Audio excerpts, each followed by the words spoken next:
Dear students, in this section we are going to discuss how to decide whether a force is impulsive or non-impulsive in nature. We will also learn the application of the impulse momentum equation in this discussion. A force of relatively higher magnitude and acting for relatively shorter time is called the impulsive force. An impulsive force can change the momentum of a body in a finite magnitude in a very short time interval. Usually, colliding forces are impulsive in nature because their application time is very small, and during that small time, the linear momentum of the body changes abruptly. Now, let us talk about the gravitation force. Gravitation force, that is weight or component of the weights. Because gravitation force is always have the fixed magnitude and fixed direction, that means we cannot change this gravitation force all of a sudden. That means gravitation force is non-impulsive in nature. Similarly, if we talk about the spring force also give the slow response. That means spring force is also non-impulsive in nature. Now, in mechanics, we come across the normal reaction force, tension force and friction force. These forces are case dependent. In certain situation, they may be impulsive in nature, or in certain situation, they may be non-impulsive in nature. So, let us discuss one by one. First, we are going to discuss the impulsive normal reaction. In case of the collision, when two bodies collide, the normal reaction between the colliding body is impulsive in nature. So, we can say in case of the collision, normal force at the surface of the collision is always impulsive in nature. Suppose these two bodies are going to collide, right? This M1 and M2, two blocks are going to collide with each other. When they interact with each other, the normal reaction between these two objects will come into the picture like this. This is the normal reaction, right? And we know the direction of the force, impulsive force, and direction of the impulse is same, because impulse equal to integration of f dt. That means impulse direction and the direction of the impulsive force should be same.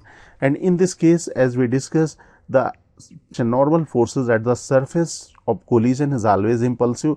That means these normal reaction, that normal reaction imparted by M2 or M1 and normal reaction imparted by M1 or M2, these normal reactions are impulsive in nature.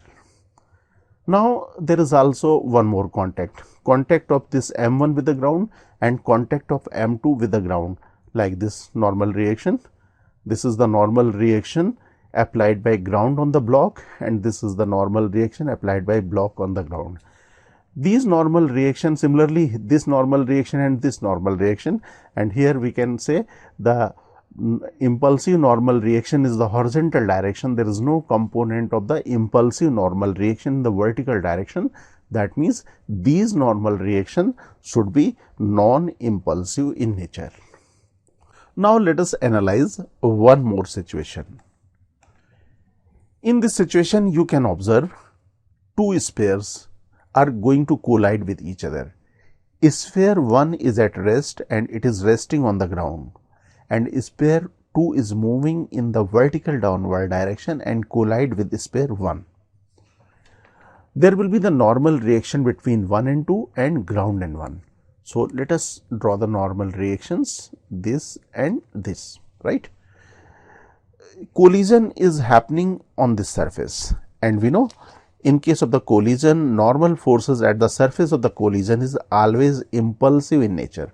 So, this normal reaction N1, that is acting between 1 and 2 sphere, should be impulsive in nature.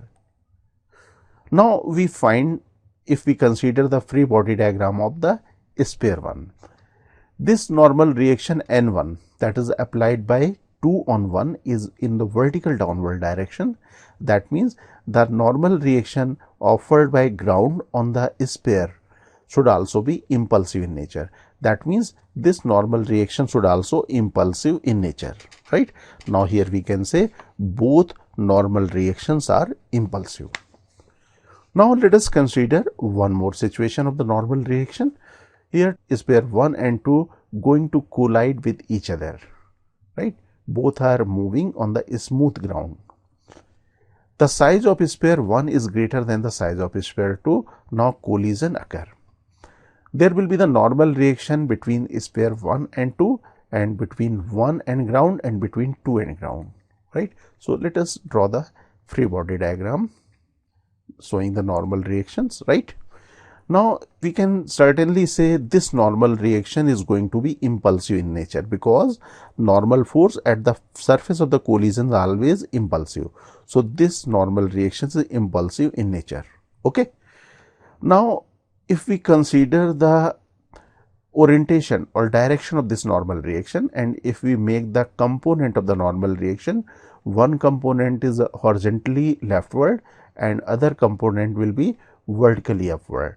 That means this vertical component of this normal reaction offered by ground on sphere 1 will decrease drastically. That means the normal reaction between ground and sphere 1 is non-impulsive in nature, while if we observe this normal reaction and make the component of this normal reaction in the horizontal and vertical direction, the component of this normal reaction in the vertical direction will make the normal reaction between ground and sphere 2 impulsive. So this is impulsive and this is also impulsive normal reaction, and as we discussed, the normal reaction between ground and sphere 1 is non-impulsive in nature. Okay. So after learning impulsive normal reaction, let us discuss impulsive friction force. We know friction force between two surfaces depends on the normal reaction between surfaces. In case of the kinetic friction, we give the friction force equal to mu multiplied by n, where mu is the coefficient of the friction between two surfaces and n is the normal reaction on the surface under consideration. And in case of the maximum value of the static friction force also, we write static friction force equal to mu s multiplied by n. Here we can observe this friction force depends on the normal reaction, and here we can say if the normal reaction between two surfaces is impulsive in nature, then we can say the friction between two surfaces should also be impulsive in nature. Okay. So let us move to further part of the discussion. Let us take one triangular wedge and this ball, right? You can observe this triangular wedge is placed on horizontal rough surface and this ball is going to hit on this vertical face. Okay. So let us draw the forces, normal reaction and friction forces acting on different surfaces, right? This is the ball, triangular wedge and ground. Normal reaction between ball and wedge on this vertical surface, and this is the normal reaction between ground and bottommost surfaces. Okay. The friction force, we know how to decide the direction of the friction force. Friction force always oppose the relative sliding tendency, and here the sliding tendency of this wedge in the rightward direction. So here we can say the friction on this bottommost surface should act in the leftward direction, and the reaction of this friction force should be on this surface in the rightward direction. Okay. And we know collision is happening on this surface, and we can say the normal reaction between the ball and this surface should be impulsive in nature, right? And here we can observe there is no component of this impulsive reaction in the vertical direction.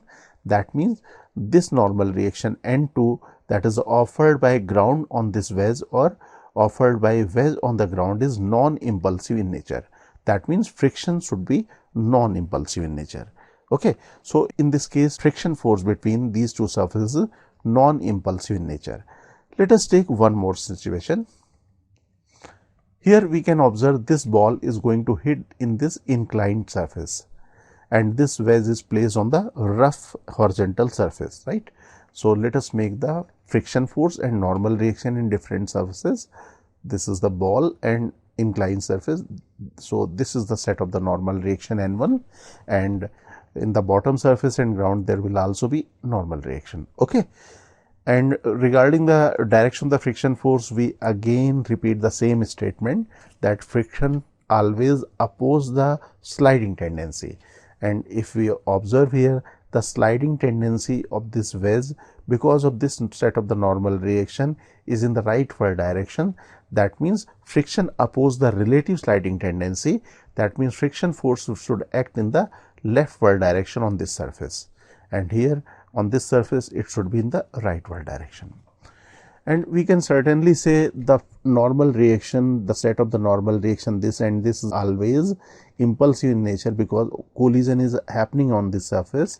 So this normal reaction is impulsive in nature.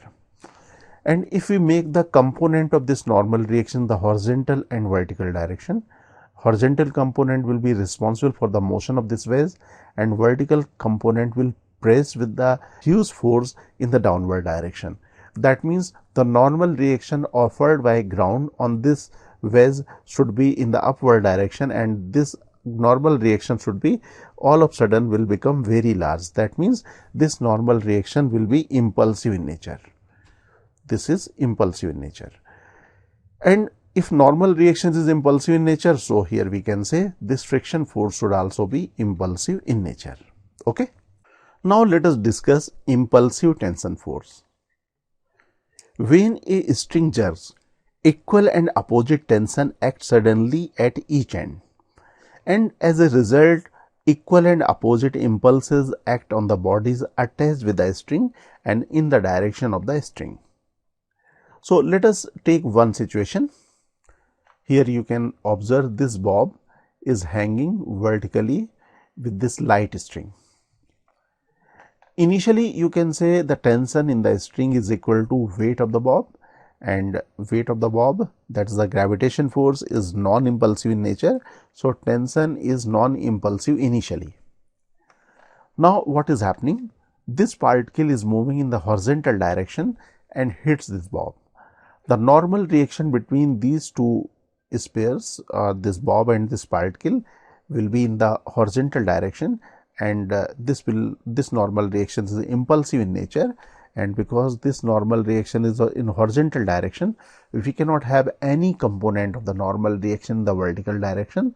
That means the tension force on this string will be non-impulsive in nature. Okay. Now consider one more case. The same bob is hanging with the same string.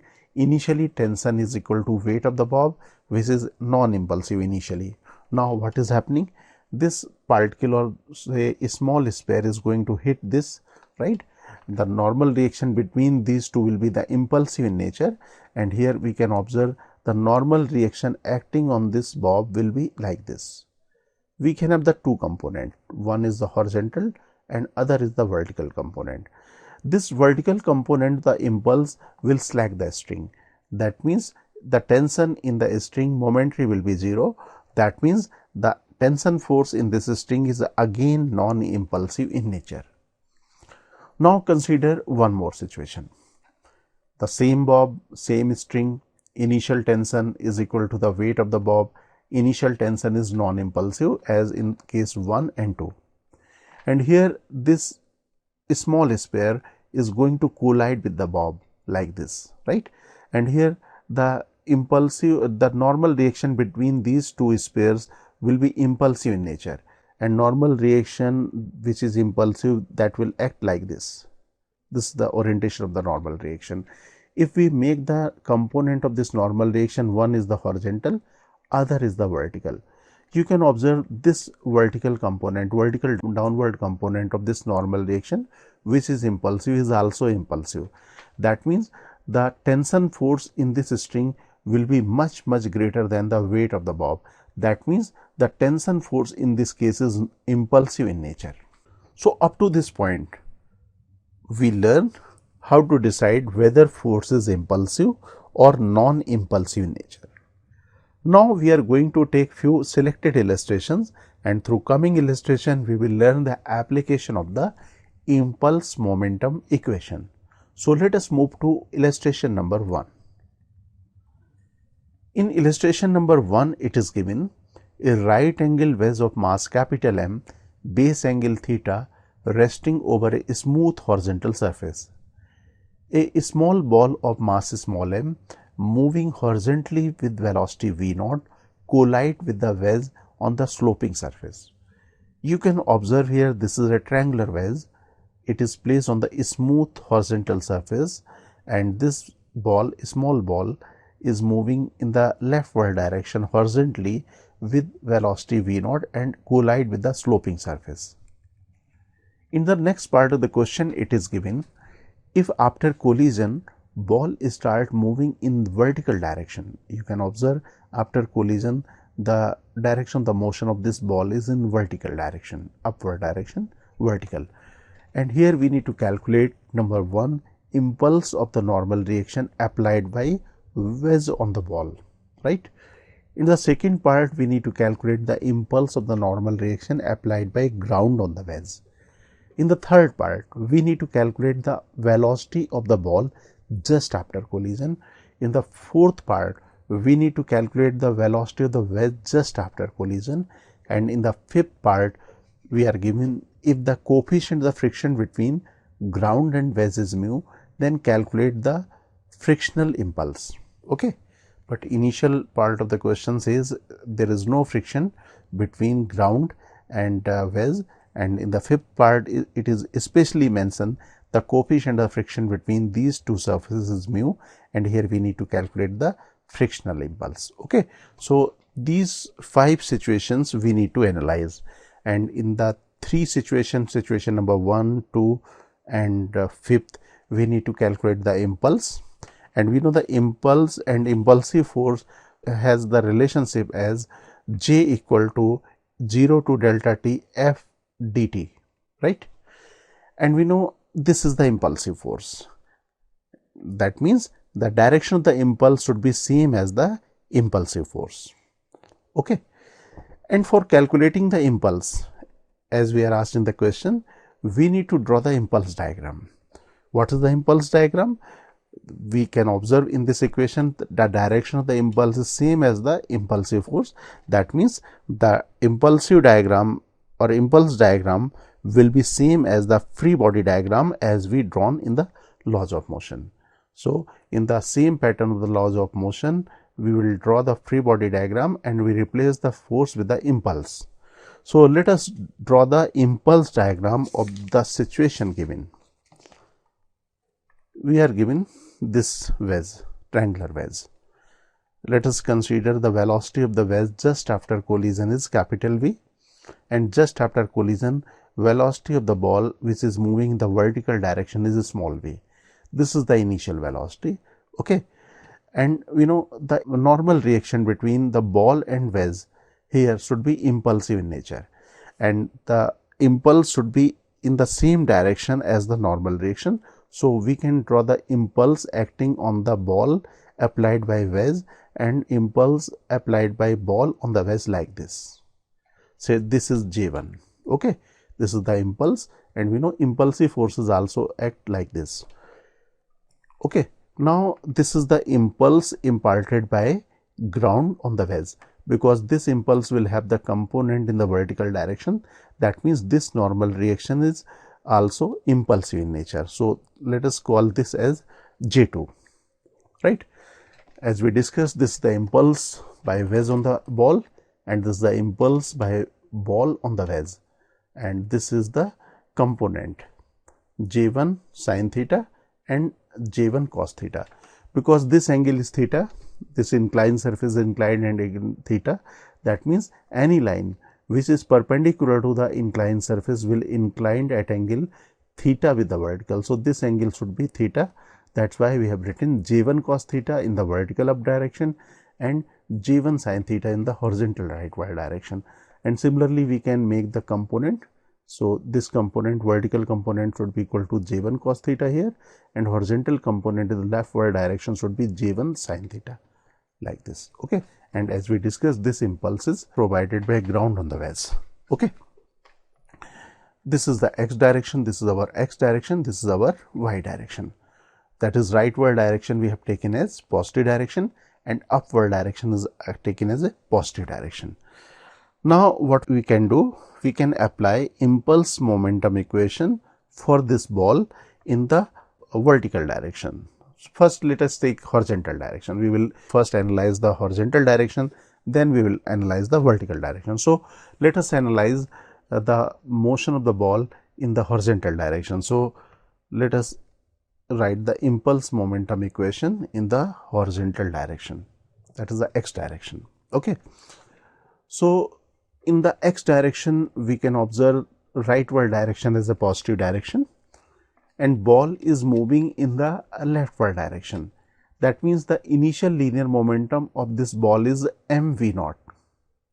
That means the linear momentum of this ball is negative. So minus mv, that is the initial linear momentum, and the impulse acting on the ball in the horizontal direction is j1 sin theta. It is acting in the rightward direction and rightward direction is positive. So this is with the positive sign, right? And after collision, we are given this ball started moving in the vertical upward direction. That means the linear momentum of the ball in the horizontal direction became 0. So here we can write this impulse momentum equation. Okay. As we discussed, the final linear momentum of the ball in the horizontal direction is 0 because ball started moving in the vertical upward direction. So here we can write minus mv naught, that is the initial linear momentum, plus this x component j1 sin theta, that is equal to 0. After rearranging, we can find the value of j1 equal to mv naught divided by sin theta. So here we can write j1 equal to mv naught multiplied by cosec theta. Okay. So this is the analysis of the ball in the horizontal direction. That is the application of the impulse momentum equation for the ball in the x direction or horizontal direction. Now let us apply the impulse momentum equation for the same ball in the y direction or vertical direction. Okay. So let us observe initial linear momentum. What is the initial linear momentum of the ball in the vertical direction?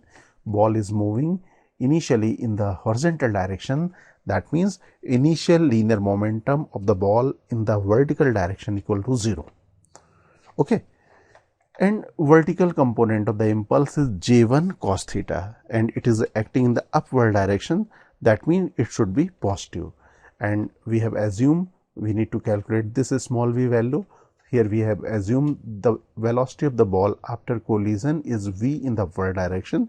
So linear momentum in the upward direction is mv.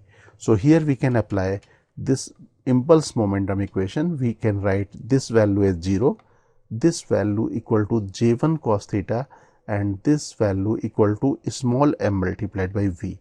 V is unknown to us, right?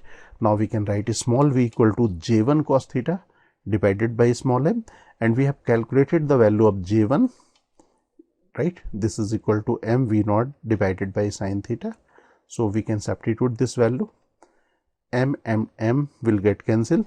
So here this is equal to v naught cos theta divided by sin theta, that is equal to v naught cot theta.